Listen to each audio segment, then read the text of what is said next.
Welcome to a realm where the pulse of sports thrills and the spark of technology sizzles. Join Ronald Boleware and your charismatic host, aka Jonathan Anderson. Together, they unpack the latest in sports and technology. This is Noonish Sports and Tech.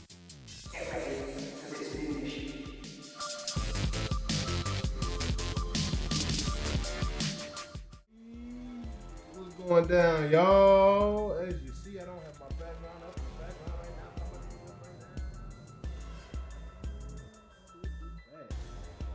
Yes, this is another awesome episode of your favorite Wednesday afternoon show, man. What show is that?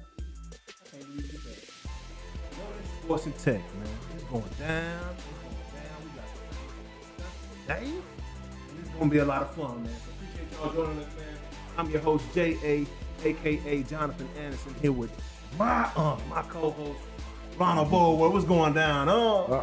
Nothing much, man. Just ready for this great information before me and you start talking. Yeah, you know. that Miss CY, the First Lady, is going to bring to us today. Yeah, y'all know how we get down, man. So we're going to start this thing per usual and let Miss CY go ahead and jump on in this show. First Lady of F1.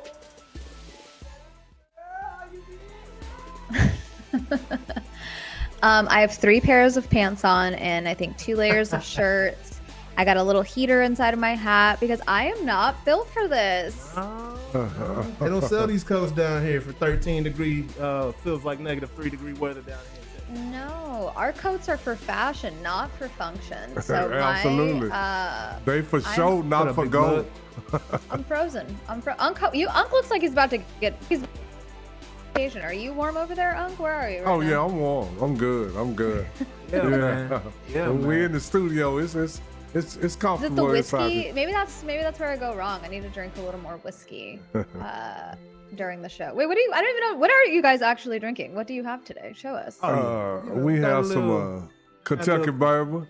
Little concoction right here. You know, little bourbon, little crown. Bourbon, nice. Little Grand Marnier, all mixed in to make a nice little bev, for Wednesday. Cup for nice. Wednesday afternoon. Let me go and take a performance enhancing drink real quick. This is not snack, by the way, but it is a performance enhancing drink. There you go. Well, maybe that's where I messed up. I need to warm up.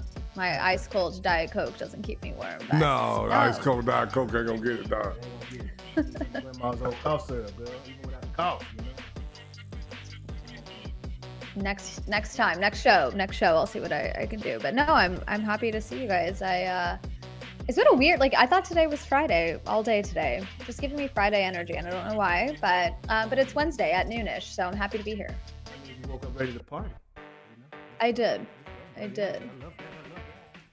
So going down, Miss CY, pretty exciting week in F1, with the reveals of the new vehicles for the 2025 season. Gentlemen, yesterday was the reveal of all 10 cars. I've been hyping this up for months. I don't know if you guys remember last year, I shared this is the first time they were ever going to do this car unveiling in London. So all 10 cars, all 20 drivers, all of the teams are there. Huge venue. And they bring the car. I mean, it was like a Beyonce concert mixed with a little bit of the ESPYs. It was like a concert experience with cars. I don't know, had sports involved, but it was honestly such a full-blown production. And they went team by team, showed off the new liveries or paint jobs of the cars. The drivers showed off their new kits or uniforms that they have. And it was the first time we saw Lewis and Leclerc come out together from Ferrari. We saw Charles in his new spot at Williams.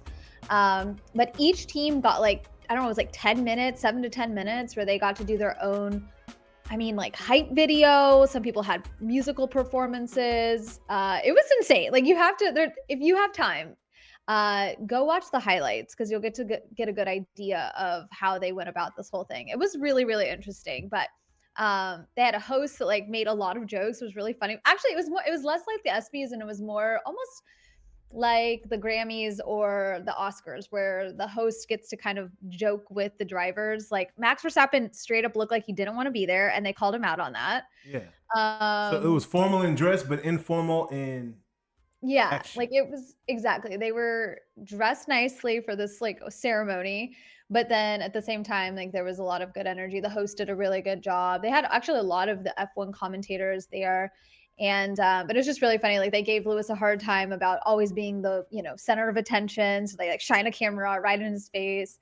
They gave, Max a hard time. Like it was just really funny. It was like a good little mini roast just to give some personality. But then they got right into the cars, and that was really cool to see. So I have some early favorites. There's some, there's mixed commentary online about what cars, some people hype up this new livery and they expect a lot of change. They don't really get to see that. Yeah. Like I'll give you an example. Mercedes, it kind of always has a similar vibe, but I think that's like with the beauty of Mercedes. You always know that that's the Mercedes car. Same thing with a Ferrari. They're never going to not be a red car. That's their staple, but they have a lot more logos. Ferrari, as an example, has HP as a logo or a sponsor. And I think there were 8 different HP logos on the car. It was a little much for me. Because it's blue, it's white. Like to me, it was very in your face, which to me means dollars. Like when you get that much exposure on a single car, like I want to know how much HP forked over for their sponsorship. My gosh, I'm sure quite a bit. Mm-hmm. I mean, that's I'm sure it's more than a Super Bowl commercial. I'll say that much. Oh, it has to be, but it does, I guess, last through the whole season. Or maybe I don't know if they did like a 5 or 10 year contract. So certainly costs more than just a single commercial, but they get a ton of exposure, obviously, through the races, and they're on the driver uniforms too. But do you guys remember? Probably about, I don't know, maybe less than a year ago, we were talking about Williams, who has historically had incredible championship runs, but the last several years have really struggled. Yep. We always joked that they needed this new driver. Mm-hmm. We kind of called that, maybe Carlos, a successful driver, could come to the team and drive some more sponsorships. Yeah. They did not disappoint. That car is stacked with sponsors this year. I think they unveiled like 8 new sponsors on the car itself. And they signed a multi-million-dollar deal with Atlassian, which is an Australian tech company, to also be their like headliner sponsor. So that car, although didn't look extremely different to me, you definitely noticed more logos and more brands involved. And certainly I would definitely point to Carlos Sainz as a reason for that. Yeah. Nice. I mean, of course you knew he was going to bring some brands with him. That dude is like you say, he's got the face of a little Catholic boy, like he's I don't know about that. I think he's got the hair. It's the hair for me. He's got a great head of hair. And no, I think he's highly commercial. Certainly. I mean, coming from Ferrari, I think you bring a lot of, he brought a lot of fans with him. Williams, again, like has been on the grid for a long time. It's very well known family in racing. And so I don't think they necessarily need the exposure in that way, but from a commercial value, they want to win. So I'm hoping Carlos will do that for them, and their sponsors see the value and investment there. Oh yeah. I mean, I'm looking forward to it, man. Hopefully Williams can get back on top. It would have been cool if Lewis would have gone over to Williams. That would have been a match made in heaven to me. What? Because I think I told you, Williams sounds like a black F1 team. So it's just weird that they've never. You did say that. You did say that the very first time. That's so funny. It's one of my favorite. It's one of my favorite clips. You're like, damn, that sounds like a black team, and I was like, it literally could not be whiter. Yeah. Now Carlos adds a little flavor. He's a Spaniard, so he adds a little bit of a flavor. But yeah, no, super white. But their car looks cool. They're the ones. If you have no idea what I'm talking about, if you've seen just a glimpse of an F1 race, there's a piece on the car, the Williams car, that looks like a Duracell battery, and it's pretty cool. It's like the airflow intake or something, and it's got this piece, and so it looks like a straight up battery. It's pretty cool. It's like one of the only cars that kind of leans into the shape of the car for a sponsor. Same thing with the chrome logo for McLaren. Now McLaren, I think, to me, was kind of like, let's not mix things up too much, because we had a lucky car last year. They're the reigning constructors champion. So the car to me looked largely similar, but That's the guys strange seemed fun. because everybody was saying or thinking they were gonna get like this orange and black like camo paint job and like switch it all the way up, and absolutely. They have like every race. I mean, not every race, but there are several times during the season where they'll have an updated livery. So they change these things out a lot. Don't you wish you could change the color of your Genesis every week? Because I do. Oh, that would be marvelous. Add some stripes, put some new logos on there, depending on the mood. They got the LED paint jobs now. You can do that. Switch it up with a button. But imagine someone pays you $1 million to put a logo on your hood, and you can switch that out for an extra $1 million every week. Same energy here. Yep. But no, sometimes they'll have a race where they do more of their classic colors, or they'll do an all black. Like I've seen them do all kinds of different things. So this is their like baseline livery, but we'll certainly see some cool things throughout the season. RB was also a favorite, kind of had a classic all white look. You guys remember, like, I think someone in the comments last week was like, oh, I want to see the BWT car and be pink. Now it's Alpine, and they have a fresh look. It's got some pink in there. It's cool. So overall, I was super impressed with the production value that went into unveiling these cars. I hope they do it again because I would really like to attend. F1, if you're listening, please bring me and the Noonish boys to London for the unveiling. Get your passport ready. Oh, hey, my passport stay ready. Oh, clear my schedule. Let me clear my schedule. No, I think it was really cool. Again, always mixed reviews. There's always an F1 hater out there. However, it's all good. Hey, as we prepare for this Australian Open, right? This GP coming up. Right. We've got just under a month. Thank God. I'm tired of waiting. I'm ready to go. But no, not waking up at 5 a.m. Yeah. I'm bored. I've been sleeping too much. There's no football on Sundays and no F1, so I've been stuck with NASCAR. I've been watching NASCAR to buy some time. But yeah, I was really, really excited about it. I think it was cool. So if you guys get a chance to check out the highlights on YouTube, I think it's worth the 10 minutes or so to see the new stuff that's coming out. Oh yeah, dope, man. So looking forward to it. And then also, we were supposed to have a Daytona 500 this past weekend, but much like the weather outside right now, it's a bit rainy from what I understand. Well, I always joke that I am the rain curse of NASCAR. So when I attend a NASCAR race, there's like a 70%, 80% chance that it's going to rain. So I was like, you know what, let me sit out this Daytona 500 and thinking that I'd help out, but I did not help out. It rained, 3.5 hour rain delay. Those are brutal because they did start the race, couple laps in, they pause the race, and then you have to wait it out. And even if the rain stops, they don't risk it. They don't let drivers go out on that track. They bring out these like airplane engine blowers to dry the track off. And so it took hours and hours to do that.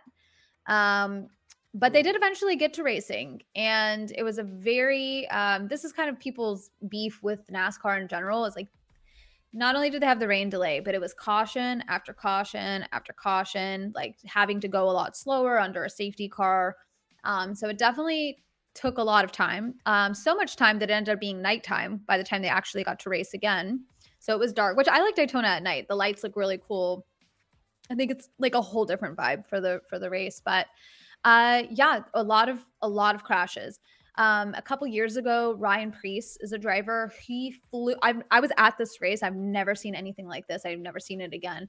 This car flipped like, I'm not 9 or 10 times. It was just hovering. I saw it in real time and it still looked like it was going so slow. Like he just did like roll after roll after roll. And then just like, it would gain momentum and then like keep flying through the air. And I was like, this is never going to stop.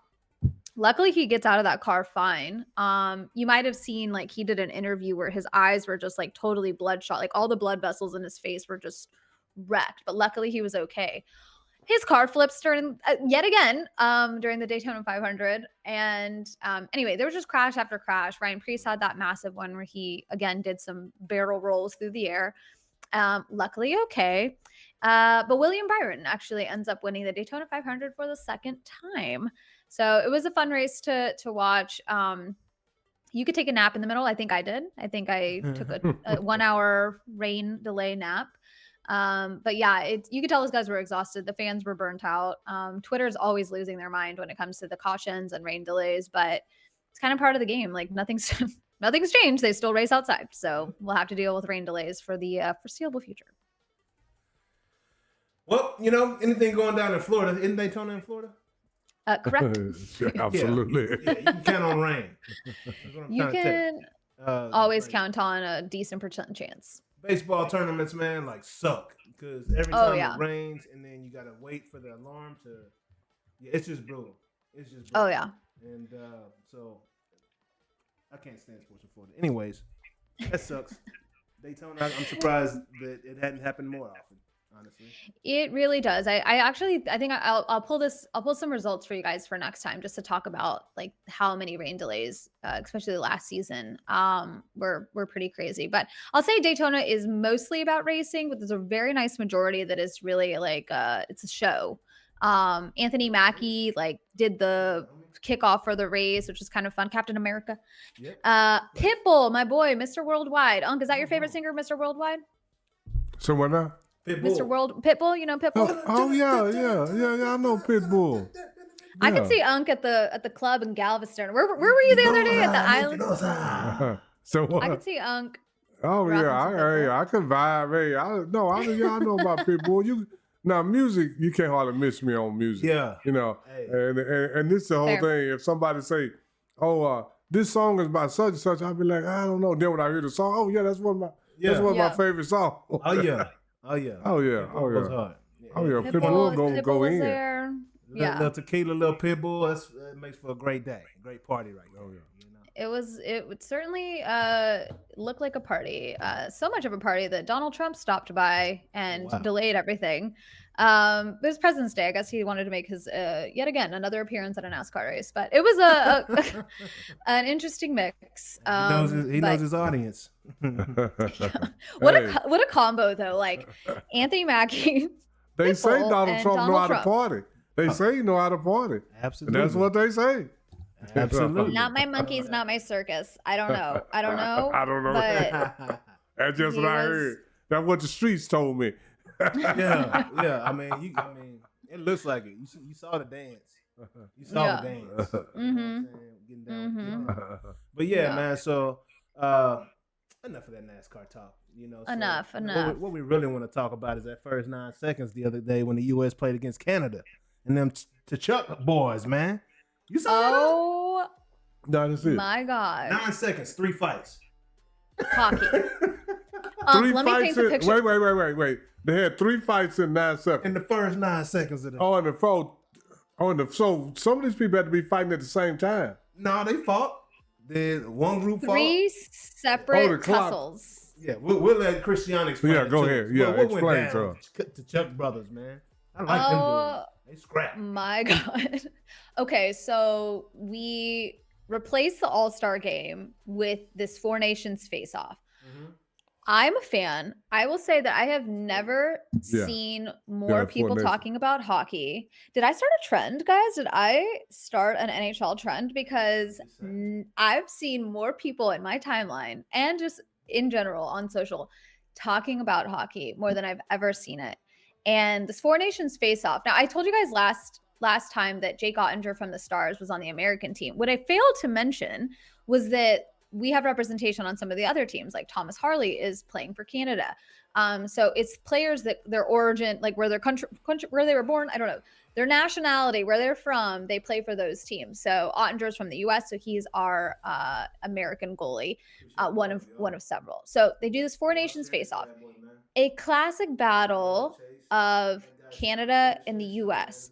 Now, there was some build up to this. There was some booing of the U.S. national anthem at a game prior to this. There was a lot of back and forth. There's obviously a lot of history between American and Canadian hockey teams. A text story. A text thread? Oh, text thread. I was like, a text story? What is it? I'm curious. There was a lot of back and forth. So the energy's there, paired with the crowd is losing their minds. They're having so much fun. They literally dropped the puck and the guys pop off their gloves. You know how they can kind of throw their gloves off, throw their sticks to the ground, and immediately start fighting. The clock stops, and there's 2 seconds that have happened from the game. So it takes them a while to break them up. The Kachuk brothers. So that's one of the brothers. Okay, so that's one fight between a Canadian and U.S. player. Yep. They get them into the sin bin, is what they call it, the penalty box, right? So everyone's in trouble, into the sin bin. They go to restart the game. I was gonna say the race, to continue the game. Yeah. Gloves off immediately By the goal from yet another, like, just, I was like, oh my God. Okay. Yeah. So now it's, the clock says 19 minutes and 57 seconds. And I'm like, oh my God. Okay. So then yet again, literally they could not make it through. Like, it's so funny that one of the commentators was like, eventually we'll get some hockey. I'm not sure when. Them boys just came out ready to scrap. Hey. Oh Nothing my took gosh. place. I'm talking the puck dropped. And this is the first time they played each other in this tournament. This is the first time they've done something like this. I would It say sounded like they wanted to fight before the game They just started. wanted to scrap. They should have just had some UFC, put an octagon on the ice, you know? I was all about it, okay? And as are most hockey fans, like, and even if you're not a hockey fan, you're like, let's see these boys fight. Yeah.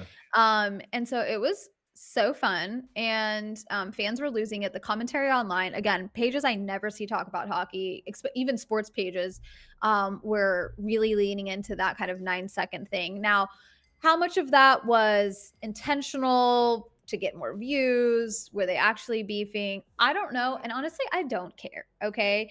In the spirit of WWE, I'm kind of like, whatever. If this was kind of like a stage moment where like, hey, let's just fight for giggles, fine. I don't care. I was all about it. NHL every week, but I just want to say I brought this topic up. You know? And that's you very wrote it different. down. You wrote it down. You're like, I got to talk about it. Now, if you were like, bummer, I missed seeing that in real time. Clips are everywhere. However, you get yet another chance to watch shit go down. Tomorrow, Canada and the US face off in a final. So get stretched. You can't even see me on camera, but get stretched. Yeah. Okay, Get warmed up. They had Canada, the U.S., Finland, and who was the fourth country? I think it was Sweden. So we have some other. And the U.S. made it to the. Okay, I'm surprised with we that. got some U.S. players on Sweden for sure. And Finland, right? The Stars do. Yeah. Okay. So Esa Lindell was playing. But so for Canada, Thomas, I don't know if he's actually going to play, but I don't know. I need to actually check the lineup for tomorrow, but it'll be just, again, like that same energy, I think, going in. Now, the Kachuk brothers are injured, so I don't know what they're going to do. Well, they didn't play the game in between these two, so we'll see their final face-off. The U.S. ends up winning that actual, I don't know, I just saw an injury report with both of them listed. I'm like, maybe you guys shouldn't be fighting? I don't know. Oh, so they won the battle but lost the war. Maybe they should relax with the fighting. I'm not sure. I'm not sure where that all stemmed from. I think it might have been in this other game that they played, but we shall see. So tomorrow, Thursday, tune in. U.S.-Canada rematch for the championship. So it's going. My money's on the U.S. So can't root against my guys. Yeah, never that. No, that was great, man. That was great. I'm looking forward to it. Y'all tune in tomorrow to the U.S. versus Canada. We'll be tuned in. You know, I just want to see somebody at least for the first 10 seconds.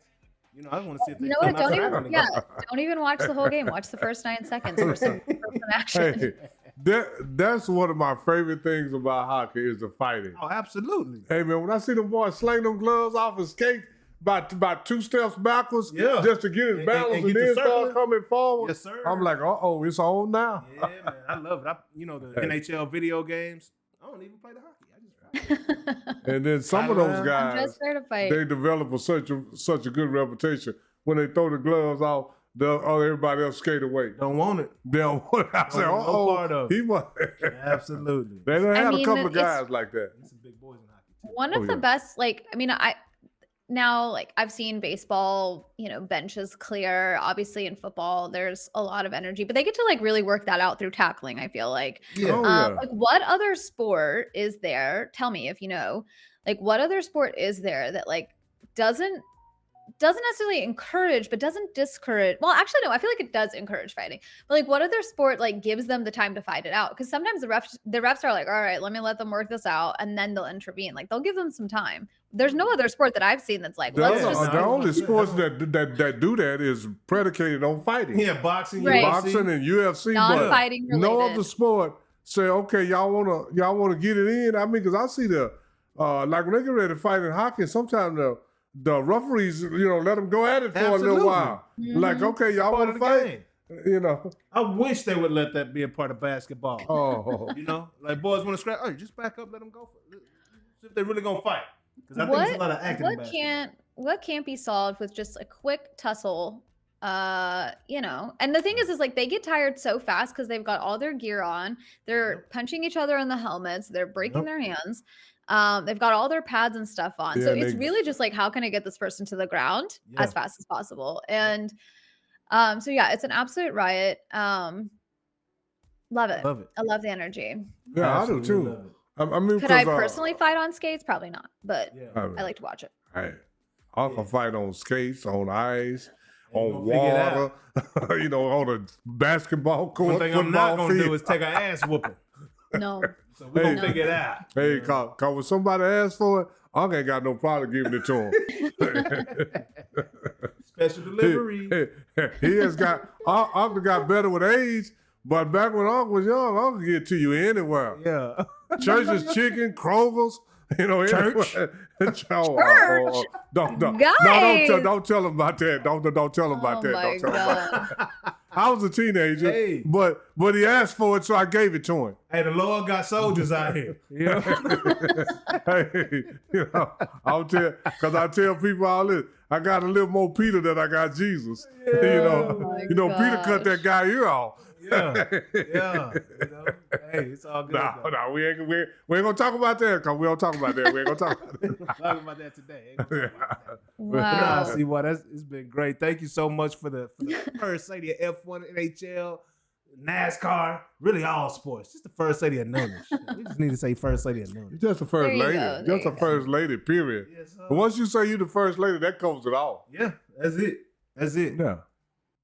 Well, happy to see you guys. Thanks for listening to my shenanigans. But yeah, tune in to some hockey tomorrow. There's another NASCAR race yet again on Sunday. It's basically back-to-back for the rest of the season. And then Formula One back in March. So lots of opportunities to tune into your new favorite sports. Locked in. We'll be tuning in. Thank you, Miss CY. Bye, guys. Love ya. Love you too. Peace. That's Miss CY, first lady of F1. Yes, sir. She goes hard every week, man. She goes hard every week. She got some good information, man. Oh, yeah. She loved that, and she's very intelligent, and she's diligent in what she do. She knows what she's talking about. In other words, she off the simple chain. as that. Simple as that. Off the chain. She's a great resource, man. Great information all the time, and just great personality, man. Great person. Oh yeah. Great human being. Let me double check volume, make sure we sounding right. Everything's on point. Just checking. We sounding good. I don't see my boy tripping here today, right now. Yeah, Trip, if you're out there, if anybody out there, let us know how we sound. Yeah, man. Anyways, we're going to keep this thing rolling, though. On to the rest of the topics that we're going to discuss today, starting with the NBA All-Star Weekend, man. Oh, my goodness. We're gonna be on this All-Star Weekend for a little bit.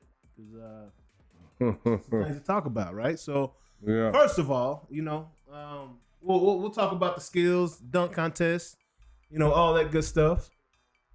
And man, we're not. I don't know why we're not looking clear here. We're looking very clear here, but not here. I'm not worried about it because we got the recording.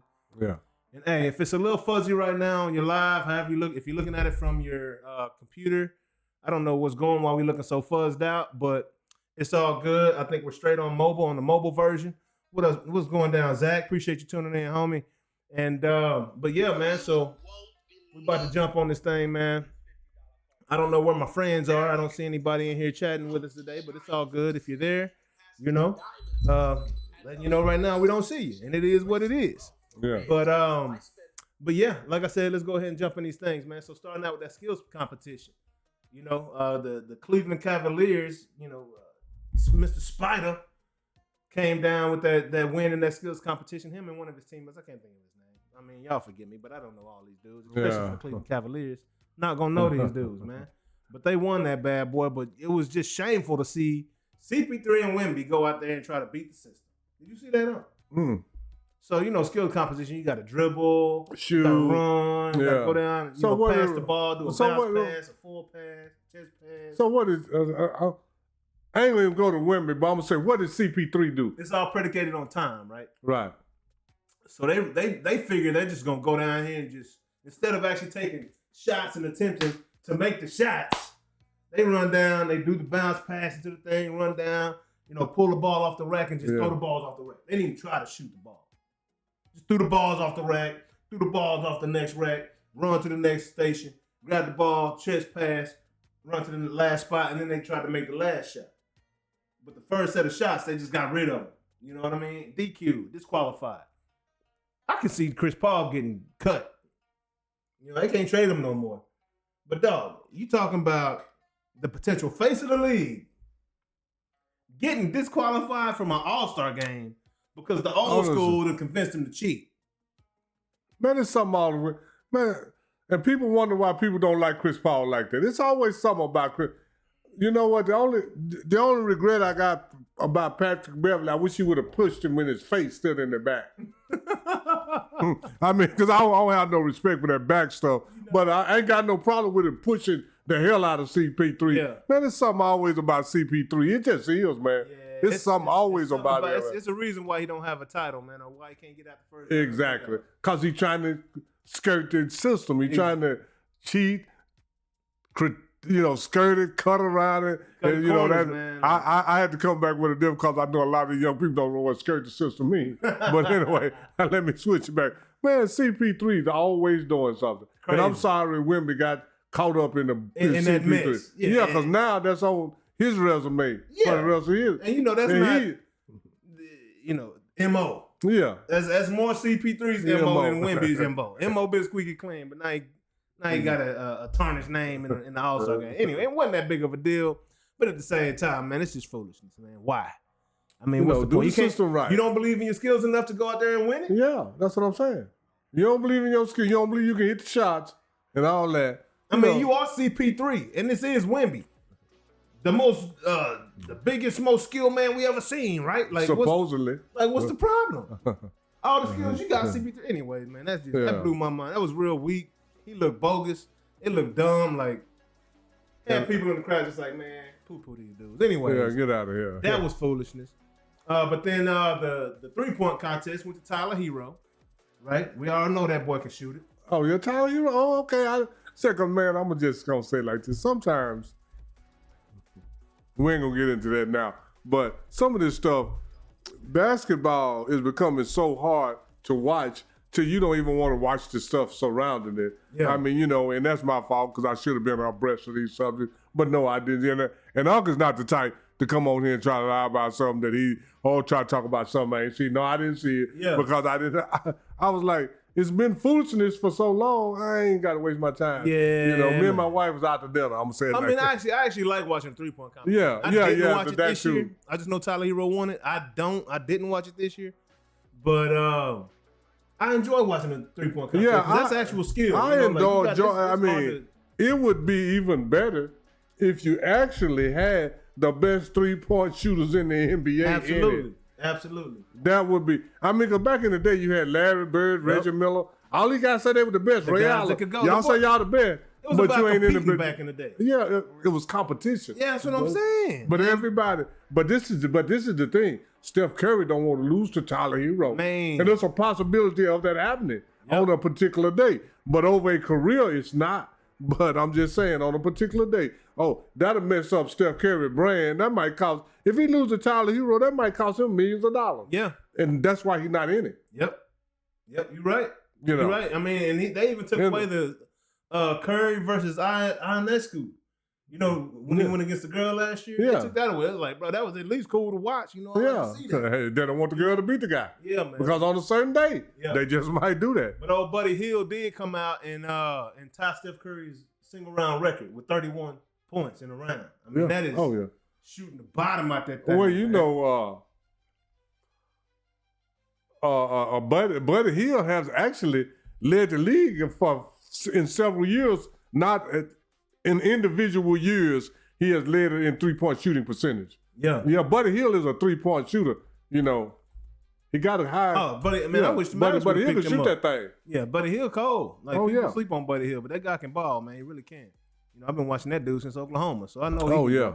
Like just like that, just like that. You like that? But yeah, and then of course, you know, the dunk contest, man. Like, what we gonna do, man? I mean, we can't get dunkers to compete in the dunk contest. Now we got a dude that's been in the G League for forever, it seems, coming out and winning his 3rd consecutive dunk contest this year. Like, dunk contest used to be what everybody wanted to watch. I don't understand what's going on right now. Because you had your stars. Yeah, here we go again. None of the stars want to compete, is what you're saying. No, hey. What would it be like if John Moran or Anthony Edwards lost to McClure?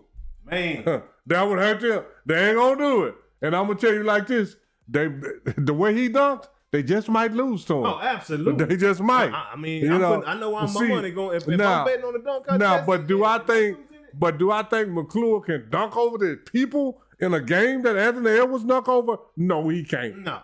But in a dunk contest, he might can beat Anthony Edwards. But the kid can ball. Like, this is what I don't understand. The kid, he's a G League MVP. He's like the G League in scoring. So he can obviously do more than dunk.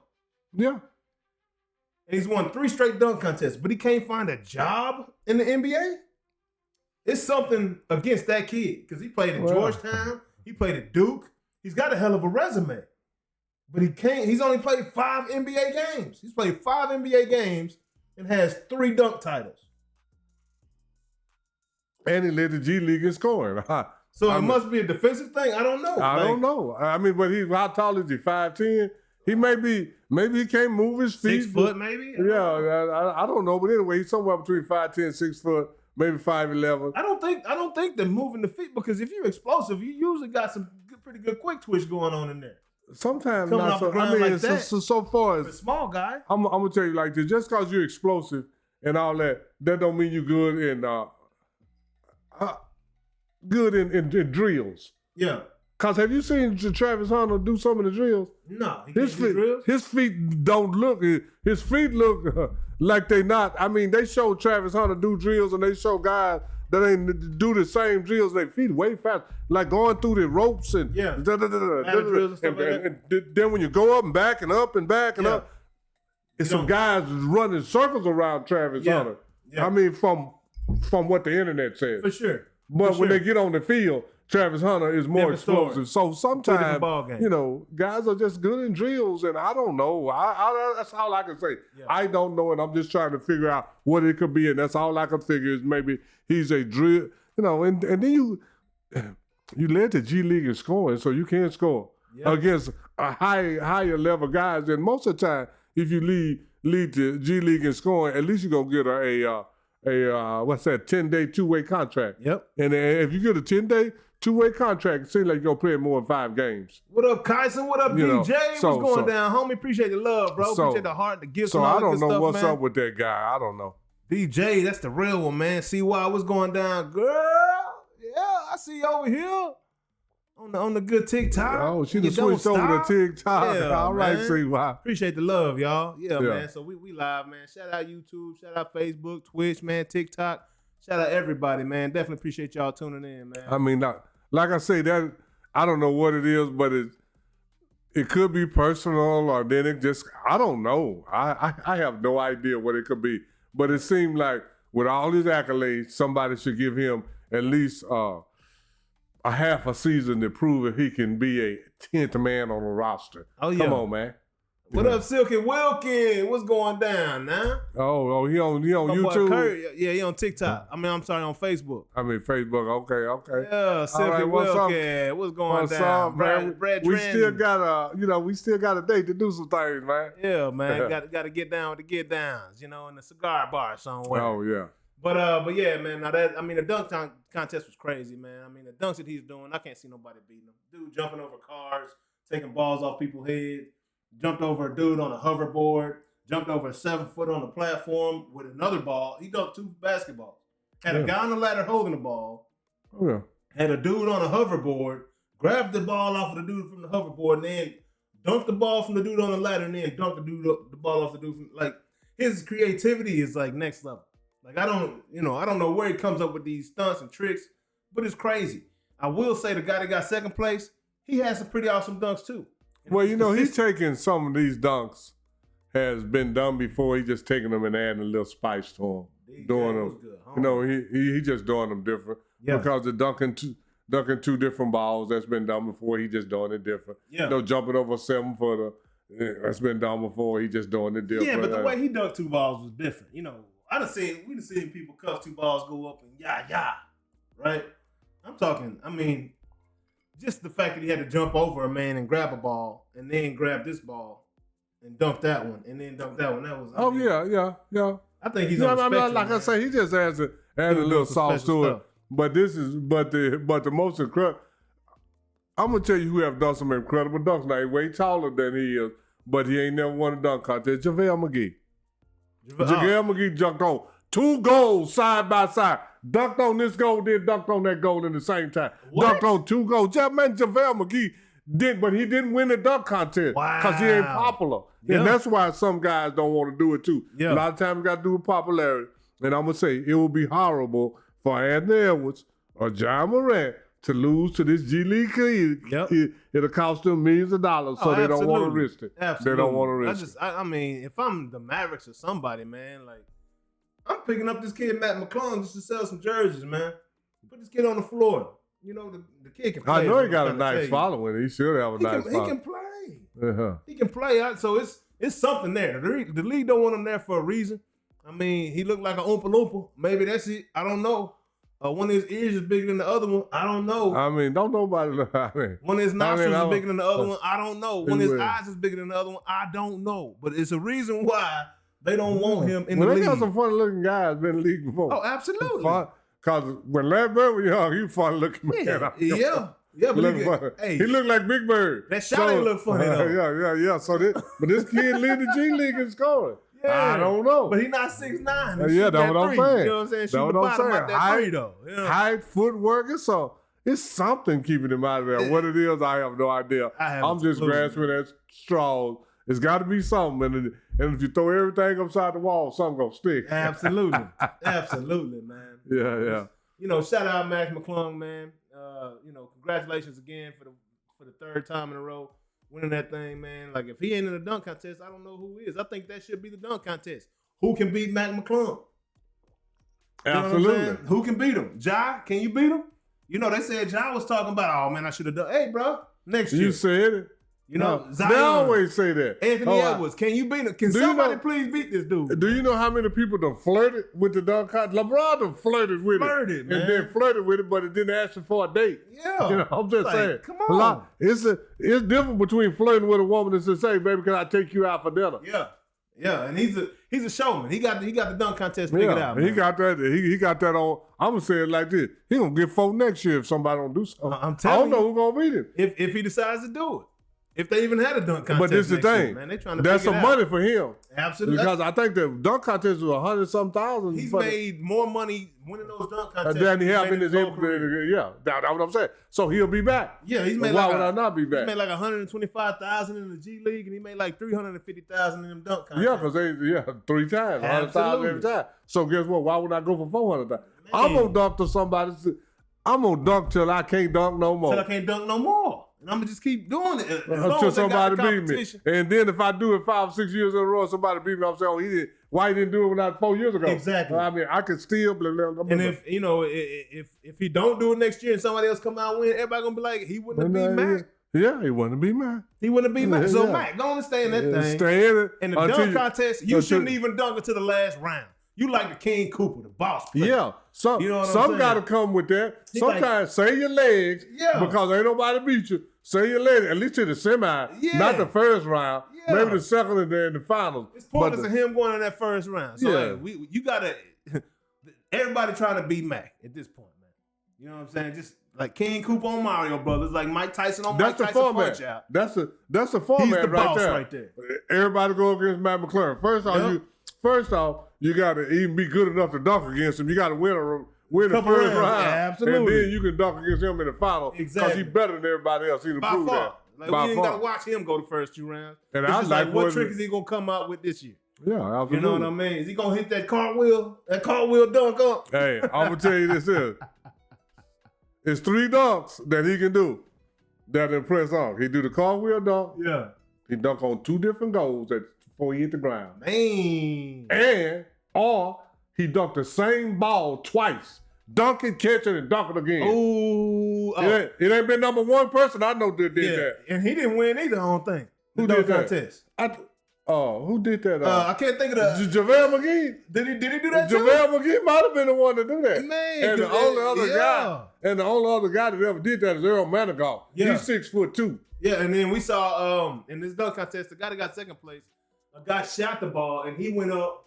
When the ball went through the hoop, he grabbed it, went between his legs and dunked it. Oh, yeah. And that was dope. Yeah. You know, after the ball, because it's a timing thing. You know what I'm saying? Yeah, absolutely. But yeah, man, it was entertaining, man. It just sucks that nobody wants to compete anymore. Nobody want to get in it. That's what the problem with the All-Star game is. And let's get to the All-Star game, man. Let's go on. And I'm going to tell you like this, if you're scared, call the police. Yeah, man, if you're scared, go to church. And then when you get to church, call the police. And then call the police while you're in church. These boys are like, when did competing when did it become that competing was not enough? You know what I'm saying? Like, just wanting to be the best is not enough. Like, these dudes, they got to come up with all kinds of all-star formats and different gimmicks and all kinds of stuff to get these dudes to play. This is what I call. I'm talking back in the day. You should just compete. They trying to trick these guys into competing. Yeah. They trying to trick them into competing. And it used to be just like, throw the ball on the floor and we finna compete. I'm gonna show you right now I'm the best at this game right now. Throw the ball on the court. That can be the tennis court, the basketball court. Mm-hmm. Throw the ball on the football field. Yep. You know, throw the ball on in and we gonna compete. But right now you throw the ball out there, it's like, for what? Buck Highs, what's up, baby? Buck what's going down? Appreciate house. the love, homie. Buck House, the CBJ 5200, man. Appreciate you, big dog, with the super chat, man. We love it, bro. Appreciate the support, man. I don't know what's going down. We trying a new format today again.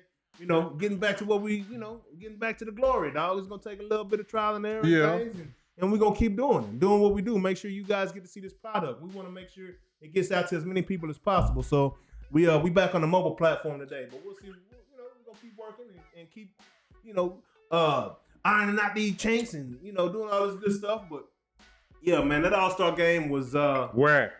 Yeah, it was pretty. I mean, I will say this. Okay, the whack part about it was all the breaks in between. Yeah. Right? These teams get on the floor, go in, and then another whack part about it. I didn't understand the Rising Stars team. None of them were All-Stars. None of them were chosen to be in the All-Star game. They're the Rising Stars. Yes, but they're playing in the All-Star game, though. Like, they had, Candace Parker's team was one of the teams made of Rising Stars playing in this All-Star tournament. How does that work? How do you just, because I'm a rookie now, I get to, no, bro. You're enabling the situation. Yeah. These boys didn't even earn to be here, but you letting them play on this Sunday with these All-Stars that got voted in. Right? I think that was super bogus. Yeah. Okay? So figure out something else. And I can't even tell you what Steph Curry did to win the MVP. In the final game, I seen him shoot, 2 or 3 air balls and hit a couple of buckets. Now you MVP? Man, they did all they could to get him that MVP, though. I think he scored like 13 or something like that in that final game. But still, he took a lot of shots. It was volume. Yeah, like I said. It wasn't that vintage Steph Curry where we see my boy, hitting with the shimmy going down the court. And that's one thing about shooting the threes. You might shoot 30% one game, then next, and then you shoot 48% one game, you can shimmy. But them 33 and 32% don't look that good. And you got a lot of those, man. Yeah, to bro. come out to a when you got a 40% 3-pointer, that's your average. Yeah. That means you have some 48s. That means you have some 32s. Yeah. To come to 40. Yeah. You know what I'm saying? Them 32s you can't shimmy. Them 48s you can. Absolutely. But if I'm shooting 32% on 10 shots or 30% on 10 shots, that means I made 9 points. Yeah, you mean that. But at the same time, if I'm shooting 70% on twos, that means you got 14 points. 14 points. I don't understand the math. I don't understand the math, man. I don't understand I don't understand the math infatuation with all these damn shots, man. You know, I know when I go to the gym, I shoot long range too. Because it's fun to hit them jumps. But I know the further back I get, the less your chances the are. less my chances are hitting that thing. You know what I mean? Also, during the All-Star game, it was a pretty cool little situation. Guy got to compete against Dame Lillard for $100,000. Yeah. And it turned out like it should have. I feel like that was a little WWE-ish. Yeah, that was for entertainment. Yeah. Because Dame was, now if the guy would have missed 15 in a row, Dame probably would have closed it out. Hey, he damn near did. Yeah, but he missed about 8 in a row. Yeah. 8, 9 in a row. Because it wasn't supposed to be clock-based. Yeah. But a clock came out of nowhere, and he was down to his last 30 seconds. The clock came out because it's taking too long. We didn't know. They want this stuff to be entertaining, and I'm gonna say it like this: I think Dame lost on purpose. Yeah. Because is it more fun for the fans to see Dame beat Joe Blow? Or is it more fun for the fans to see Joe Blow beat Dame get $100,000 and take home $100,000? Even if Dame would have, I don't think Dame was gonna win nothing anyway. Dame hit them first 2 shots so quick. Yeah, because $100,000, it was just a guy gonna win $100,000. Cause Dame make $40 million a year, almost 30 something. I ain't gonna. I'm just throwing. Dame make $100,000 a quarter. Is that Something around there. Yeah. So if that's $100,000 a quarter, $400,000 a game. 400,000 times 82. 4 times 8 is what? 24. Yep. No, 32. 32, yeah. That sound like $300 million to me. Absolutely, man. So now, 30 million this season, it's crazy. So Dame winning wouldn't have excited me at all. Nobody. And I'm going to say it like this, even though I know it kind of stayed, it was exciting for me to see a guy walk out the streets and walk away with $100,000. And because one thing I do know for sure, he can't beat Dame Dollar shooting. Because if he did, he'd be in the NBA. And Dame would be on his job. Yeah, man. Jan Barajas, man. Hey, watch out for these vultures, bro. They coming for you, dog. Oh, with $100,000. Hoochies, dog. All hey, your family members. tell you right now. All your family members love you now. If them girls wasn't trying to holler at you before this competition, don't holler at them now, homie. I'm going to tell you like Mike Jones. You going to walk out there with $5. Back then, they didn't want you. Now you got $100,000 all on you. Now you're hot, Mr. Now you're hot. Back then, they didn't want you. Now you're hot. They all on you. Yeah, man. Yeah, man. Nah, I thought, but scale of 1 to 10, what do you rate this All-Star game on? On the generous end, 4. Generously. 4. Generously. Yeah, it didn't even hit the 5-point mark. You got to be halfway good. That was below good. It wasn't halfway good to me. Yeah, it wasn't. I'm saying because they're trying to trick these guys into a way to make them play hard. And doing what they're supposed to, they're getting paid millions of dollars. And this is the thing that I just saw a clip today of Kobe Bryant in the All-Star game picking up LeBron James 94 feet. Absolutely. That's how they used to peak back in the day. Because he was like, you ain't better than me. And that's just East versus West. Yeah, this ain't even Lakers versus Cleveland. Come on, man. He like you not. He trying to prove that you're not better than me, but ain't nobody trying to prove that now, man. Hey, man, we got to pay a wide All they want to do you know what they're trying to prove? I get my next check without getting hurt. That's it. Hey, we got to pay that water bill real quick. Be right back, y'all.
And we are back. Evidently, we didn't leave. Hey,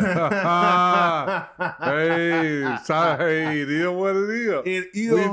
We thought we were gone, but we were still live. We were live. We live, man. We back in this thing. But anyways, as we keeping it moving. As we continue to move on, you know. What up, Nicholas Kilpat? What up, Kyson? What's going down, man? Appreciate y'all tuning in, man. Just having a lot of time, having a lot of fun over here, man. Y'all tap that screen, man, as we continue on with these topics. One last note I wanted to add for that NBA All-Star game. That Jalen Williams putback dunk was the highlight of the whole game for me. Oh, yeah. You know what I mean? Absolutely. Yeah, that kid there, hey, and he's special to watch. Got to check him out in Oklahoma City, I believe. There's two dudes named Jalen Williams on that team. Oh, well, two? Yeah, but this the dog brother with the braids, man. That kid, that putback dunk he had was crazy in the All-Star game. Oh, yeah.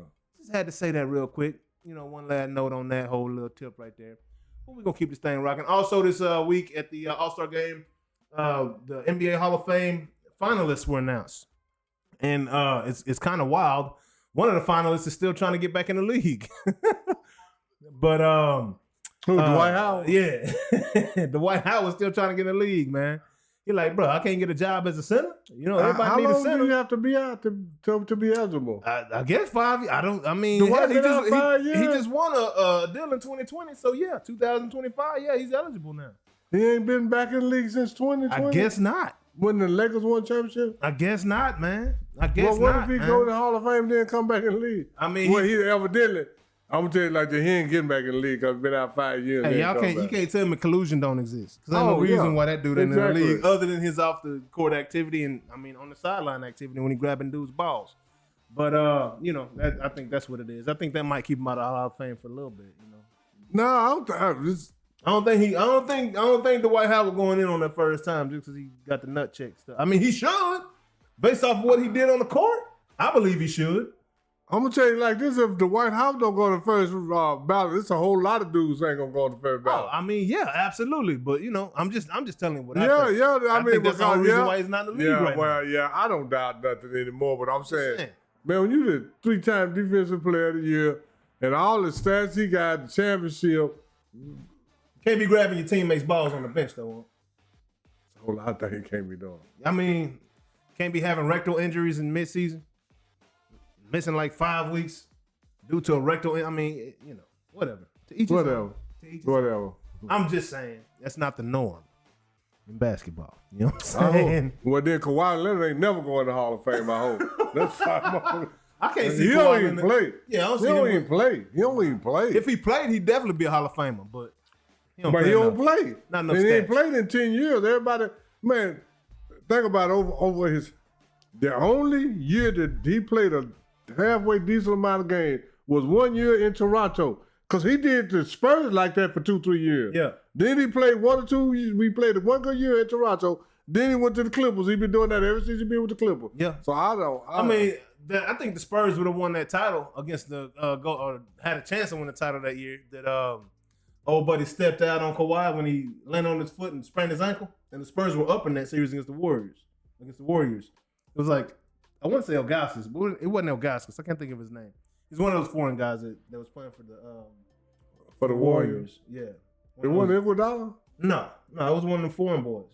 Iguodala foreign boy, ain't it? No, it wasn't. No, it wasn't Iguodala. It was one of them white boys, one of them European guys. Oh, okay. I can't think of his name. I can't think of his name right now. But anyways, yeah, he definitely won't be there. But who is there as a finalist right now? Carmelo Anthony, the biggest names on the list. Carmelo Anthony, of course. Dwight Howard, Sue Bird, and Maya Moore. Now, Sue Bird and Maya Moore, dogs. Carmelo Anthony, if y'all have watched me any of my lives at the house, y'all know I got a Carmelo Anthony rookie jersey on my wall. So that lets you know what I think about Melo. Yeah. I think Melo is absolutely a first ballot unanimous pick. I'm going to say this. Dwight Howard resume may be better than Melo's. You think so? I don't know about that, huh? Better go check. Melo ain't won. No, he should have won Rookie of the Year, but they gave it to LeBron off his name. But he had better stats than LeBron. His team did better than LeBron his rookie year. What year was he with? Denver? Mm-hmm. You got to look who's his teammates in Denver. I'm just saying, but he had a better year though. Yeah, scored. He averaged more points, more assists, more rebounds. But I'm just saying, Dwight Howard, he got an NBA championship. Yep. He been Defensive Player of the Year. Yep. And he been to he was the lead dog on his team going to championship. He's been the one. He won the championship with Orlando. Yeah. They just lost to Houston. I forget who they lost to that year. But I'm just saying, when you go back and look at all the accolades, I'm gonna say it like this: Dwight Howard got more accolades than Carmelo Anthony, and he got more. I'm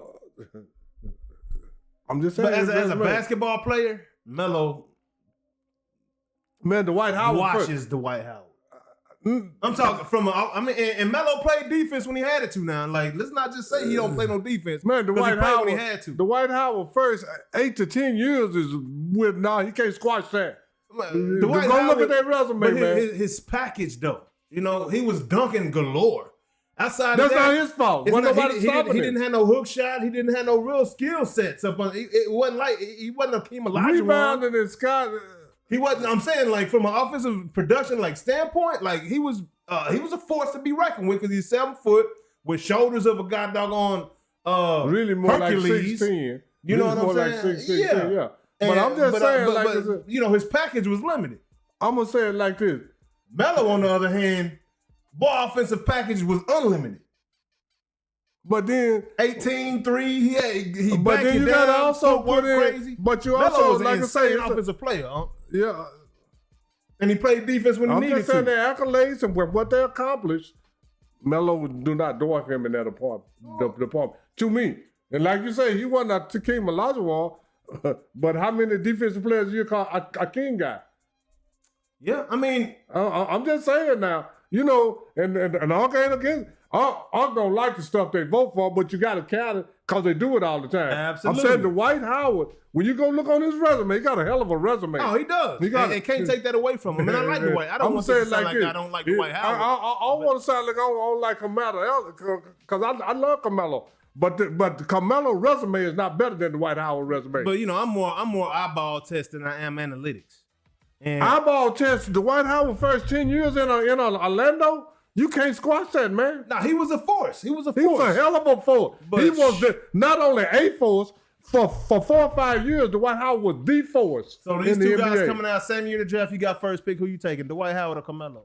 I might take Dwight Howard. I'm taking Carmelo, man. Taking Melo, man. Okay. Melo was just he was unstoppable. Carmelo did a lot, but he didn't never take his teams nowhere. Carmelo never took his teams anywhere. Dwight Howard took his teams further than Carmelo did. And Dwight was taking his team to the finals when the East was down. He wasn't. It doesn't matter when you do it. LeBron wasn't there. I mean, you go poo-poo it. It doesn't matter. Dwight was between LeBron and Jordan. But this is the thing. That's not his fault. It's not his fault. But I'm saying the East was not the West, and everybody know that. The West was a damn gauntlet to get through. At that time, Dwight Howard really didn't have nothing to get through to get to the championships. In the East, who was he going through? Who was Mike going through? Yeah, Patrick Ewing.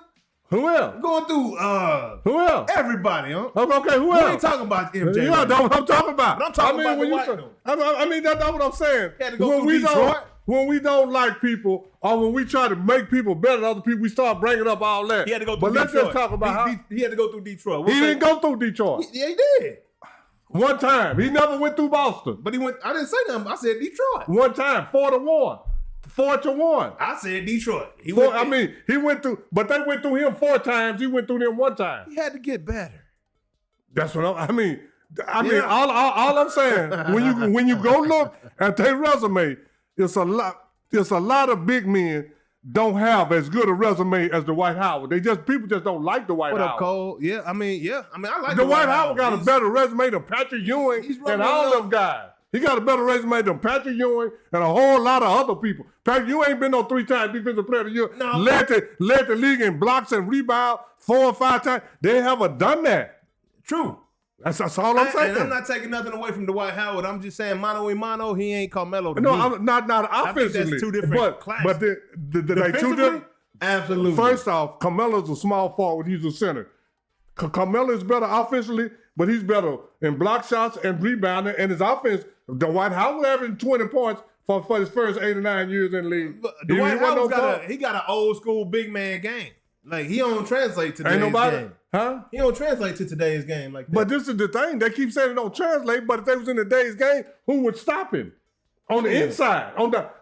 You wouldn't have to because I hear what you're saying. Because they wouldn't pass him the ball. But this is Derek Lively. Dwight Howard, you that boy alive. Please stop that. Please stop that. Please stop that. Young Dwight was cold. I got to get that to him, but he ain't Melo to me. But I mean, and Melo not him either. Congratulations. Melo not him either. But I'm saying his resume is better than Carmelo's. Go look. I think championship, defensive. All that. Was Melo on that team in 2020?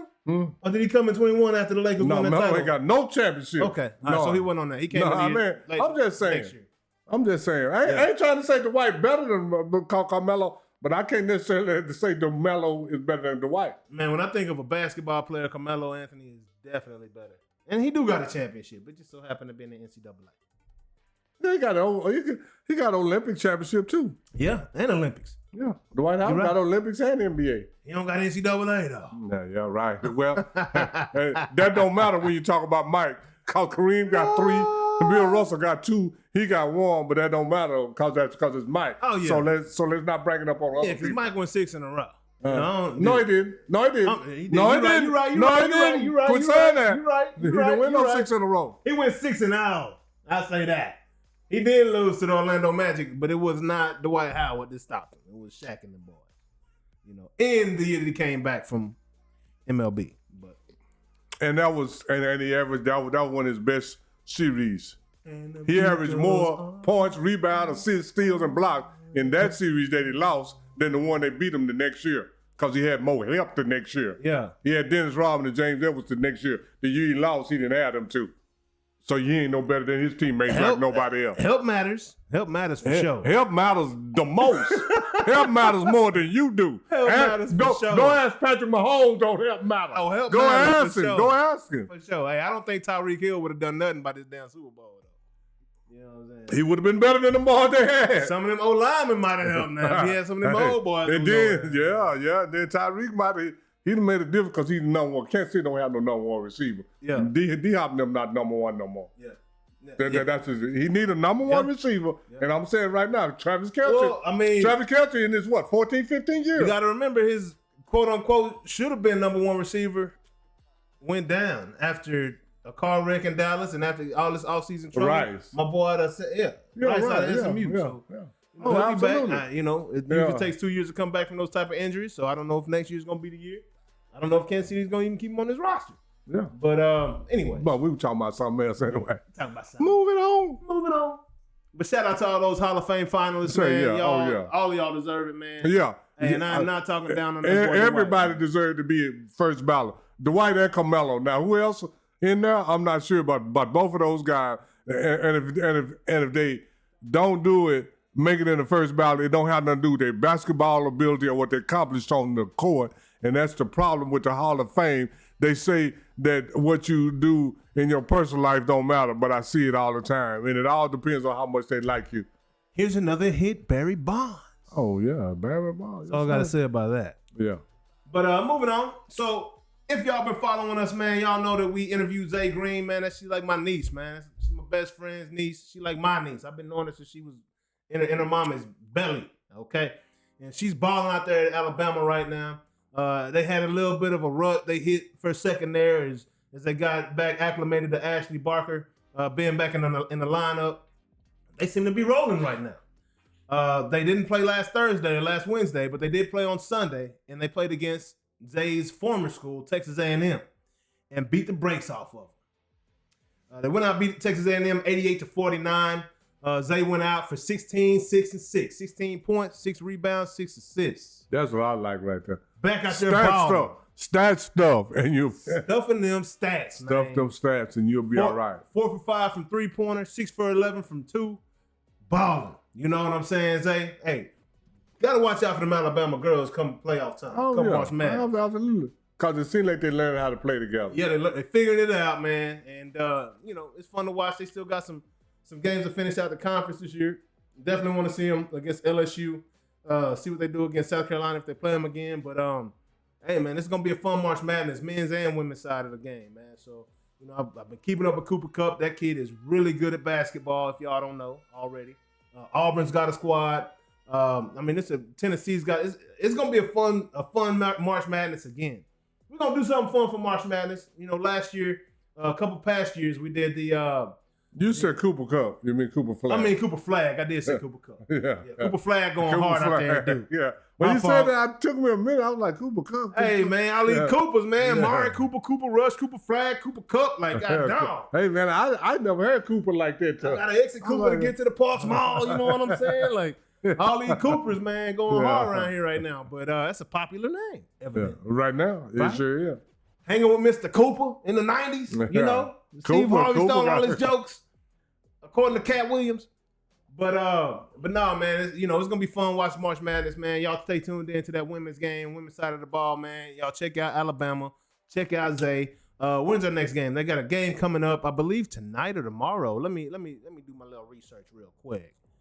Like I should have had this already on the docket. I just think that the Alabama players are learning how to play together, and these young players have got to drop some of it. If you want to win, which is the ultimate goal, you got to drop some of your pride, man. Let me say it like this: you got to drop some of your individual goals, man, and concentrate on team goals. Can't be Cam Newton. Need to be Michael Irvin. Because if your team goals are successful, most of the time your individual goals will be successful. Absolutely. Maybe not your individual numbers, but your individual goals. Yep. And if you're in college, your goal is to go to the WNBA. Yep. And if Zay keep playing like she's doing, keep getting in every category, 6, 7, 8, steals, 2 or 3 steals, 6 or 7 assists, 7 or 8 rebounds, 16 to 20 points, you're going to the WNBA. Yeah.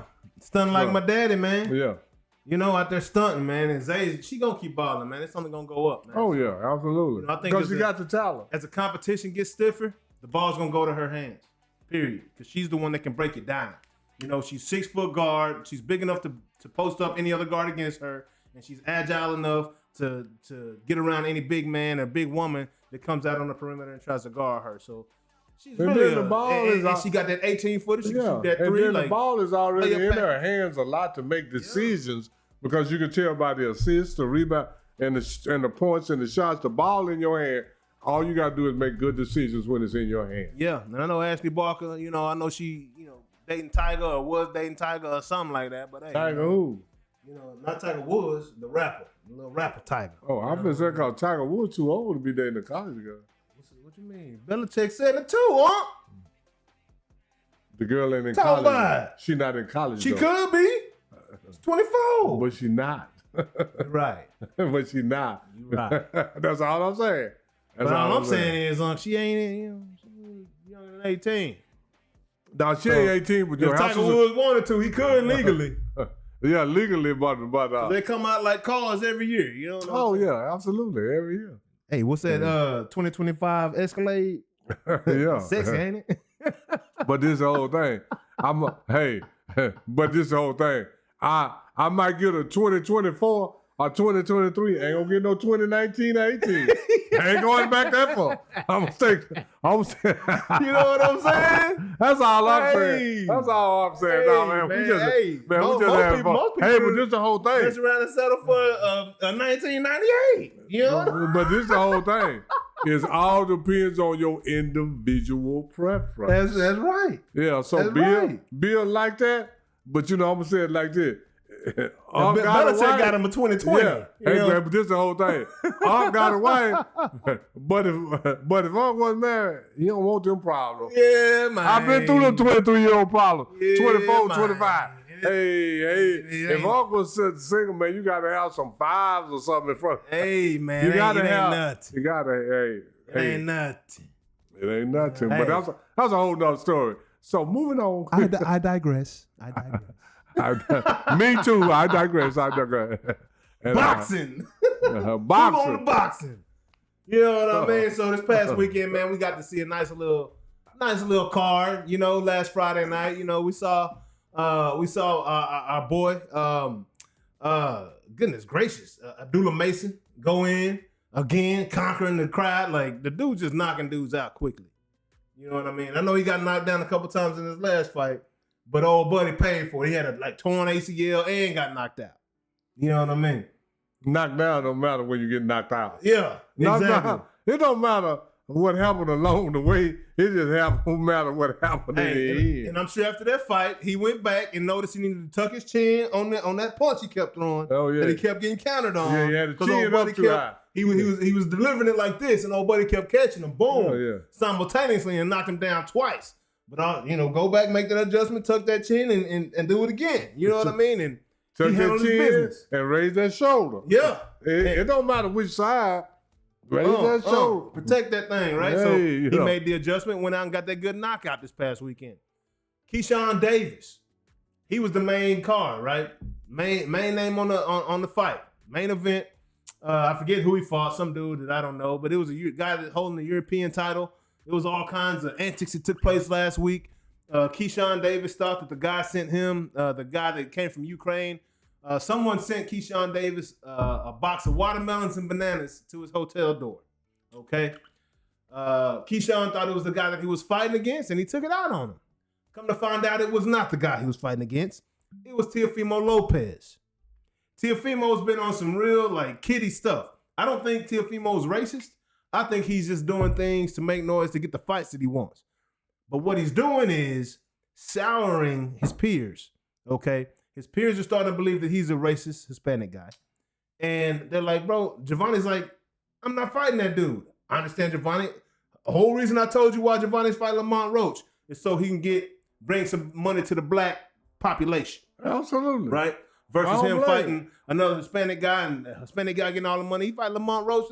Let's get our boys. Because he's gonna knock them both out. He gonna knock either one out. My boy Frank ain't driving no more. You know what I'm saying? Yeah. He riding in the backseat of his own cars now after fighting Giovanni Davis. So let's spread the wealth. I mean, that's what Canelo Alvarez has been doing. He's been fighting all the guys from Europe and Mexico, and he fought Charlo. You know what I'm saying? That was a good payday for Charlo, but that wasn't one of the bigger fights. But I'm saying this: Teofimo's antics are not doing what he wants. They're having an adverse reaction. Okay, that racist stuff, nah, bro. Ain't nobody going for that. Let me say it like this: I believe you're a racist. I believe he's sorry as hell, and he can't fight. How about that? Hey, I believe the same thing. And this the whole I'm not thing. a Teofimo Lopez fan at all. You're doing that to try to get big fights, but what you're doing is that don't nobody want to fight you and give you the money. They really, if Gervonta Davis really want to kick his ass, catch him outside. Catch him on the street. Knock his ass out for free. He ain't trying to have none of that smoke. No, knock his ass out for free. Don't give him no money. Hey, because Terrence tried to catch him on the street. If you really feel like that about me, yeah.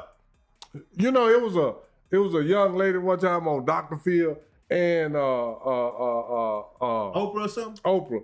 Dr. Phil and Oprah. She used to say, cash me outside. Yeah. Cash me outside. Yeah. Knock him out for free. But don't give him no money. And you know what? And Gervonta is using his head. I'm not gonna fight you for no money.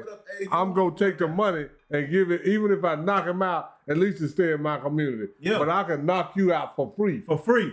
And Terrence Crawford, Teofimo sent something to Terrence. Terrence went to his city and let him know, I'm in your city, dog, where you at? Where you at? And Teofimo was like, no, bro, let's do this. And Terrence No. What you said You're not making no money off of your stunt you just pulled, but you can catch his ass. What you said is for personal. free, though. What you said is personal, so let's make this a person.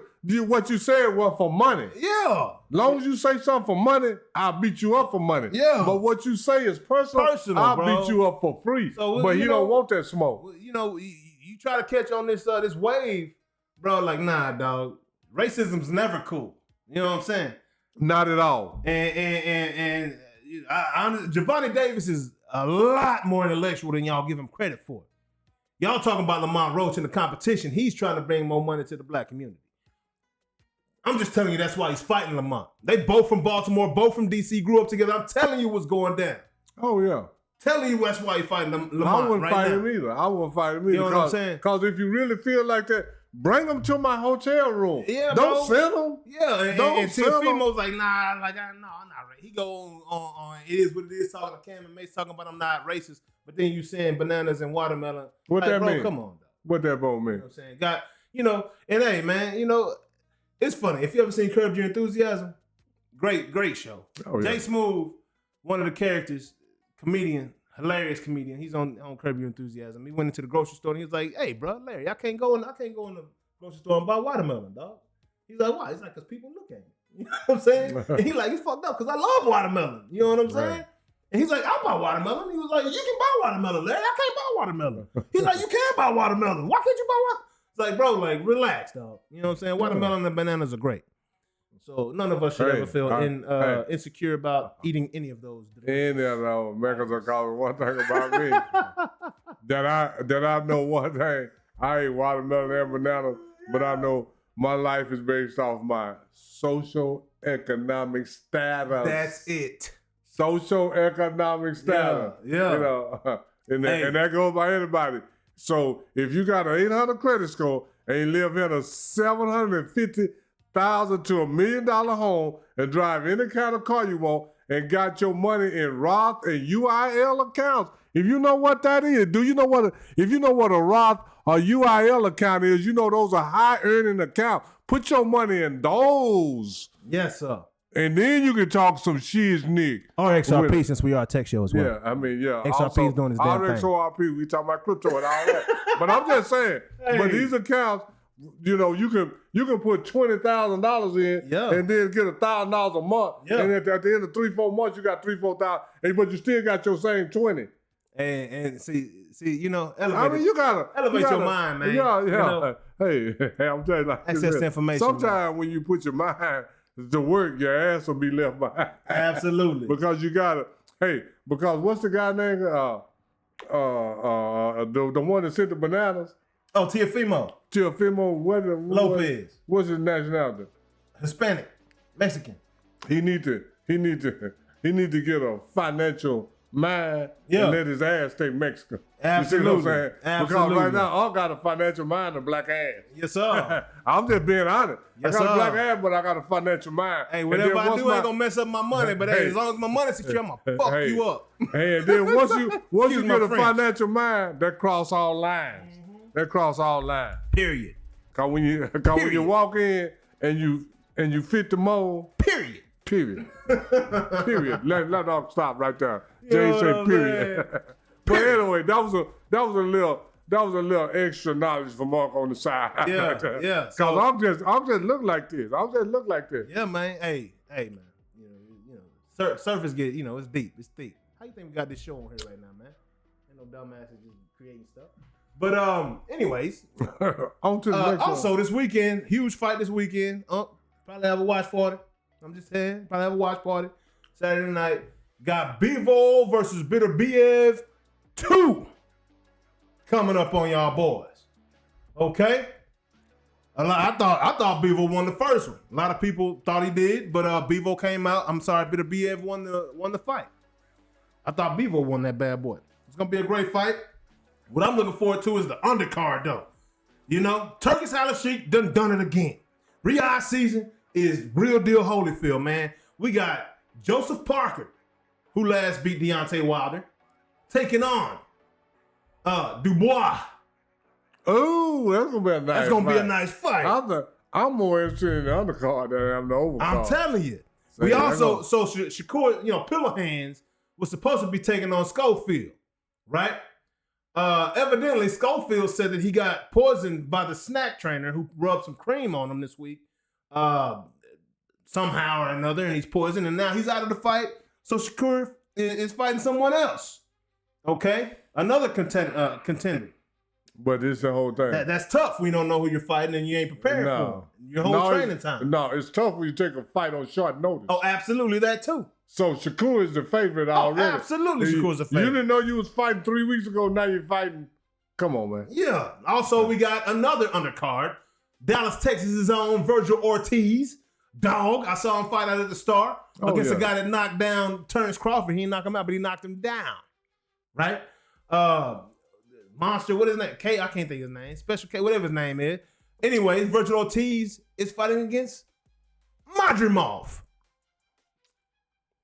who last fought Terrence Crawford at 154. And everybody was going crazy about it. Okay, so that's going to be another good fight. Oh, that's going to be Also on this Madrimov hard to beat, man. Oh, absolutely. Oh, and I got my money on Madrimov. Okay. I'm telling you that right now. I saw Virgil Ortiz, and I was not impressed. But I am backing my Dallas, Texas boys. I want my Dallas, Texas boy to win. Grand Prairie, Texas. You already know. And then we got Big Bang Zhang fighting as well on the undercard. So the undercard this weekend is going to be nuts. That whole lineup of fights is going to be amazing. The undercard is looking better than the fight. I mean, the actual Bivol and Beterbiev was a very entertaining fight. I don't know if you saw it last time, huh? Yeah, that was a good fight. But Bivol's the guy that beat Canelo. Yeah, they got some good undercards. And Beterbiev is undefeated, and a dog been knocking everybody out. But him and Bivol went 12. Exactly. But it looked like it could have been a knockout at any moment from either side. That's what I'm talking about. So looking forward to seeing that fight. It's just a good card. It's a good card. Yeah. Let me say. Great card. Turkish Al Sheikh, man. Hats off to you. I love what you're doing with boxing, man. Hey, hopefully everything comes full circle. Hopefully these snack boys get extradited or at least, suspended, because they're under federal investigation. We've been talking about it. Federales finally got onto it now. And now we got Mr. Schofield sick from apparent cream that was rubbed onto him by a snack trainer. What's really going on? And Shakur's a snack fighter, by the way. Anyways. It was too much. It was too strong. They done induced it. I don't even think he wanted the cream on him in the first place. This is the thing. But it said it poisoned him. They have made the cream too strong, and the body can't take it. Cause they can't. Schofield's not a snack fighter. But he was being massaged by a snack trainer. I guess. I don't know. And so she rubbed the cream on he may not be a snack fighter, but this thing, once you associate with me, I'm gonna help you win. Absolutely. Now you'll come back to me. Absolutely. But this is the thing. This is one thing about all those snack, whatever, performance-enhancing drugs, they keep going. They keep increasing the amount to see how far they can go. Absolutely. And then now they might have went too far. Well, I mean, again, Schofield's not a snack guy. It can either turn out on the body or it can turn out on the chest. Yeah. But that's the way it works. Yeah. I'll tell you what it knows, because there's a lot of this stuff. And that's one of them things, hey, if Schofield would have went out there and beat Shakur ass, then now he popping for the test. And he didn't take nothing, but this cream was put on him and popped. Like, that whole Victor Conte, man, hey, y'all going down, dog. And Terrence, I told you, bro, you shouldn't have affiliated with him. I hope the fight happens against Canelo this year. I hope it happens, bro. Because the way it's looking, dog, like... Man, when a guy... Victor Conte's a crook, bro. Man, when Victor Conte been a crook since 1988. Man. In the Olympics. Bad news, dog. So what make you think you was a criminal in 88, you was a criminal in 98, you was in 2008, you was a criminal in 2018. What make you think you end up coming in 2025? What they say about them leopards? They don't change their damn spots. They don't change their spots, dog. That boy, that same leopard he was in the 70s and 80s, bro. It is what it is, dog. Keep doing the same thing, they gonna get different results. Is what? Insanity. Insanity, bro. Victor Conte is illegal. Oh, he's just gonna clean up suddenly. No, he think he's smarter than the rest of the world with his bitch ass. Excuse my friend. Absolutely. So Noah and Tariq are going to race. They haven't set a specific date yet. That they're just saying that it will be before the USA trial or the USA Championship. And they said be somewhere between a 40 and 100 yards. Yeah, 100 meters. Yep, between 40 and 100 meters. So we'll see how that works out. It don't matter what it is. My money on Noah. It don't matter if it's 40, 50, 60. I mean, because Noah have a slow start for a track and field athlete. Yeah. Not for a football player. Yeah, exactly. You see, he was laughing at the boy. What's his name? Speed? Speed, yeah. He was laughing at him, man. Hey. Come on, man. Speed run a 4.2, don't it? I think Speed might be closer to him than Tariq. Tariq. I don't know what Speed run. I don't think Speed could have beat me in my prime. Because I don't think he would have either. I'm just saying. I don't think he would have beat me. I know what Speed is. Because this is the whole thing about, this is the honest truth. Ark ain't never ran nothing but a 4.5. Yeah. But I done beat all kind of guys run 4.3 and 4.4. Yeah. Because I can't good against her. He only good against competition. Hey, that's what Deion said. He got next man speed. Yeah, How next fast man. you, Deion, faster than the next man to me? Yeah, faster You know than what I every mean? man. And not only. That's See, how I feel. Uncle's a track and field athlete. If I'm in lane 4, if it's 3 lanes over here and 5 over, I'm faster than them next 5. Yeah. I'm faster than all y'all. Yes, sir. I'm faster than the next man to me, and the man next to him, and the man next to him, Yeah. and the man next to him, and these over here too. Same thing go for y'all. Yeah. Yeah. So Lyle is going. This is man. You have right now in the NFL. You have nobody with world class speed. Not one. That's crazy. Not one. But I mean, world class speed. Yeah, that's man. that's a different. Man, during the history of the NFL, you talking about Bob Hayes, you talking about Darryl Green, Yeah. you talking about Johnny Lamb Jones, you talking about Curtis Dickey. I know all the guys got world class speed. You're not talking about no Randy damn Moss, man. Yeah. Don't look at what Randy Moss ran a 6.7 when he was in college. Man. And he ran a 21 at Marshall. This is after he had went to Miami against, then sit out a year, then came back. You 21, 2 years old, and can't run with 21 in the 200. I did that at 17 or 16, huh? 15. Yeah. You 10th grade. Yeah. I was a junior when I did that. Yeah, but then your still. senior, you ran 20.8. I didn't run my senior year. I mean, that's what I'm saying. 20.8, I ran my junior year. I didn't run Randy track. Moss ran 21.3 or 21.2 at Marshall. We 20. Come on, man. So it's a way different speed. You know, we love y'all. I hope we didn't drop nothing off. I don't know what happened right there momentarily, but hopefully we caught it quick enough before it was too crazy. Yeah, but anyway, man, there's no football players with world class speed. Yep. So let's stop that right now. But the last football player with world class speed was probably Ted Ginn. Yeah, and when you said that name, I was like, yeah, that dude was smoking. That boy get down that field quick, man. Yeah, absolutely. But I'm looking forward to that race. It should be fun. Yeah, and fun that's to free. watch, man. And that's free. I think they both gonna put up their own money. Oh, is that what's going Speed down? did. Because, Speed put up 100,000 and Noah put out 100,000. Wow. And then but with Tyreek, they may have sponsors. Yeah. But I would race him under one condition only, winner take all. Absolutely. That's Winner it. take all. That's it, man. That's it. And then last topic of the day, man. A-Rod is no longer a New York Jet. They have shown him the door. Evidently, he begged and pleaded to stay. He tried to, plead his case. Nah. Damaged goods, homie. Worn out, homie. Ran through, homie. New York Jets did what? That Achilles ain't jumping. Chunk the deuces. Deuces, holla at your boy. Deuces. We holla at your boy. Brown say. Boy, Chunk deuces. A-Rod, hey, man. Good riddance, dog. A-Rod is the new Brett Favre. Brett Favre, bro. We're going to see where he ends up. Man, you did the same thing, man. So get out of here. Bye. Hey, man, bye-bye. Hey, because this is what I know. The sequel ain't good as the first one. Hey, that bad man, then, he left a long time ago. Yeah, he left the building with the fat lady. He went there with because the fat lady, don't re me. So, and then she came onto the stage and woo. Hey, she started singing when that Achilles went out of there. We just didn't hear it. The fat lady was singing. I heard it. Yeah. I heard it. Moving on. Moving on. Now to your favorite part of the show, in my opinion, this is the part of the show where there is no rebuttal allowed, man. It's just your opinion about whatever you want to talk about. What you got for us today in your opinion?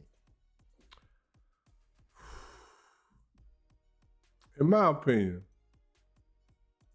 it's not going to happen. All this is just my opinion, but I don't believe it's going to happen. The only way that these athletes can become unselfish is up to the fans. Quit going to the games. Quit spending all your money. Quit going for the fan experience because the NBA game was horrible. The best thing about it was no name people want to be in anything. The dunk competition, the 3-point, but they say the fan experience.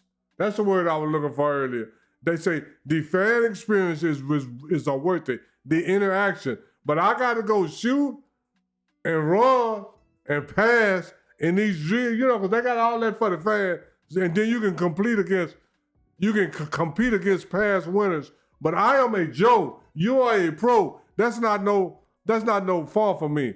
The fun of the NBA All-Star Game and the NFL Pro Bowl is to come and watch the elite athletes compete against each other.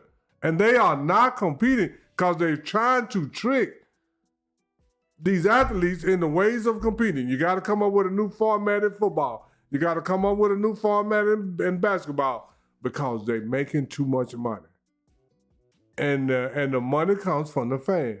If the fans quit watching on TV, quit going to the game, spending all that money to park and to eat food and to buy tickets, that's the only way that we can get this under control. Because there is, to me, in my mindset, how I think, there is no way that athletes should be the highest paid people in the world almost per year. I mean, on the average. I mean, I'm just saying, you got people doing brain surgery, saving lives, is making 1/100th of what an athlete is making. Come on. So you're gonna tell me that I'll pay more for somebody to go play a basketball game or a football game than I will somebody to pay to save somebody's life? I don't understand. Yeah. And it's up to the fans to be like Unc. Because right now, Unc is in the mind frame that I would never go see another professional game paid because the athletes are spoiled, selfish brats. And that's just my opinion. Man, just like that. That's just my opinion, like that. Just great opinion right there, huh? Because it is a bunch of brats out here taking checks for no reason. Taking checks for nothing. Like name Dak. In my opinion, I think I just forgot what I was going to say. It's going to come back to me.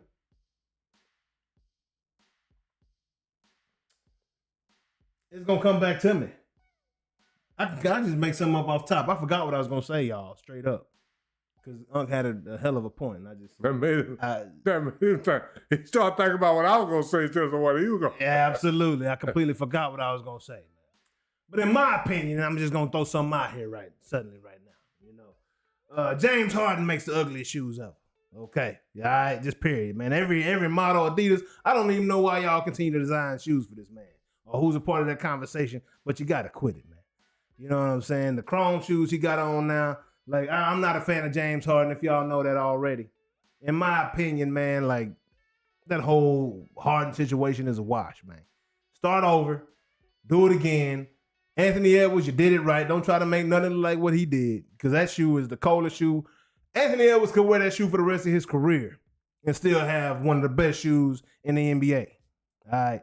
That's all I'm trying to tell you. I'm going to keep it light today because I forgot what I was going to talk about that was a little heavier, and I still can't think of what it was. But in my opinion, James Harden, back up, bro. Them shoes ain't that cold, dog. You think they are, but they're not.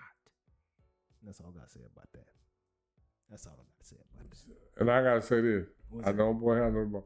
James Harden more interested in his shoes than he is winning. James Harden don't care about winning. He was the same. James Harden is a personification of what I was just talking about. Yeah. Spoiled brat that think it's all about him instead of the fans. Like, bro, like how many teams you got to go to and take all their money and not do a damn thing with it? Like, come on, bro. Come on. You and Paul George, man. Y'all should be teammates forever. And CP3. And CP3, yeah, man. And put CP3 in there with it. And CP3. That's y'all starting lineup. And CP3, man. But anyways, you know, let me get this graphic down so we can do this exit correctly over here. Oh, that was IMO, by the way. I don't know if y'all saw the IMO graphic. In my opinion. But I don't even think I had it up. Anyways, man. But yeah, man, definitely appreciate y'all tuning in today. Shout out YouTube, shout out TikTok, Facebook, Twitch, man. Shout out everybody. Appreciate y'all joining us, man, as we continue to get this thing ironed out. If it was a little blurry on YouTube today, it's all good. We got a backup coming at you right now. We're going to have another version of it, much more clean, right? Clean picture. But, yeah, man, y'all stay tuned. We'll be back for a watch party more than likely this weekend. Weekend. Bit of Biv and Noonish fight. at night. Noonish at night, baby. Y'all know how we get down. Bring your drinks. Bring your smoke, whatever you like to do, whatever vice it is, bring it. Come have a good time. talk your ish. Because in the watch party, it's just real laid back and a lot of fun, man. So we don't got no script. We just off the dome, off the top, hoping for some interaction, man. But what we will do is see y'all this weekend, and for sure, we're going to see y'all next week sometime around noon. Peace. Peace.